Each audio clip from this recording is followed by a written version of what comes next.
Rajendra Nagar Ambedkar square पर तमाम जमातों और अवामी अंजुमनों ने नरसिंह राव की क़यादत में मनमोहन सिंह के रूह को सुकून देने के लिए ज़ात पात के मबनी दुआएं मांगी और अवामी अंजुमनों के कायदीन और पार्टी के सभी लीडर भी इस दौरान मौजूद रहे और उनकी मुल्क के लिए की गई खिदमत को याद किया। భారతదేశ ప్రజలంతా ఎంతో దిగ్భ్రాంతి గురైనటువంటి విషయం ఇది। నిన్న రాత్రి జరిగినటువంటి 9 గంటల ప్రాంతంలో మరి ఢిల్లీ రాజధానిలో మరి మాజీ ప్రధానమంత్రి గారు మన్మోహన్ సింగ్ గారు అకాల మరణం చెందడం చింతిస్తున్నాం। ముఖ్యంగా తెలిసింది ఏమంటే ఈరోజు ఈ భారతదేశంలో 10 సంవత్సరాలు ప్రధానమంత్రిగా చేసి సేవలు అందించినటువంటి వ్యక్తి మన్మోహన్ సింగ్ గారు। ఈ భారతదేశము ఆర్థికంగా ఎన్నో విధాల నష్టపోతున్నటువంటి సమయంలో తను ఆర్థిక శాఖ మంత్రిగా ఉండి కేంద్ర ప్రభుత్వంలో మరి ఆ యొక్క శాఖకే వెనుతెచ్చినటువంటి గొప్ప వ్యక్తి మాజీ ప్రధానమంత్రి మన్మోహన్ సింగ్ గారు।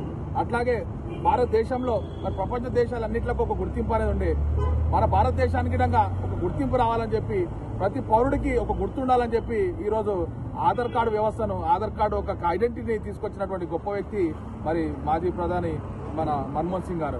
అట్లాగే ఈ భారతదేశంలో ఉన్నటువంటి శాఖలు కానీ ఏ శాఖ కానీ ప్రభుత్వ పథకాలు కానీ ప్రభుత్వం నుంచి పోతున్నాడు ప్రజలకు ఏదైతే విధంగా ప్రభుత్వాలకు మరి యొక్క ఫండ్ కానీ బడ్జెట్ కానీ ఏ రూపంలో పెట్టినా ప్రతి సామాన్య మనిషి విధంగా తెలుసుకోవాలని చెప్పి వీలైనంత వరకు దాన్ని ఆర్టీఐ చట్టం అని చెప్పి 1985 అని తేవడం జరిగింది।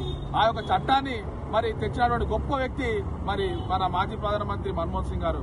వారికి ఈ రోజు రాజేంద్ర చౌరస్తాలో రాజేంద్ర నియోజకవర్గం నుంచి మేము అన్ని పార్టీలు ఆల్ పార్టీస్ కలిసి అట్లాగే దళిత సంఘాలు కలిసి మన కుల సంఘాలు కలిసి మరి ఏ భేద ప్రాభిప్రాయం లేకుండా అన్ని సంఘాలు మరి ఈరోజు ఆయనకు నివాళులు అర్పించడం జరుగుతుంది।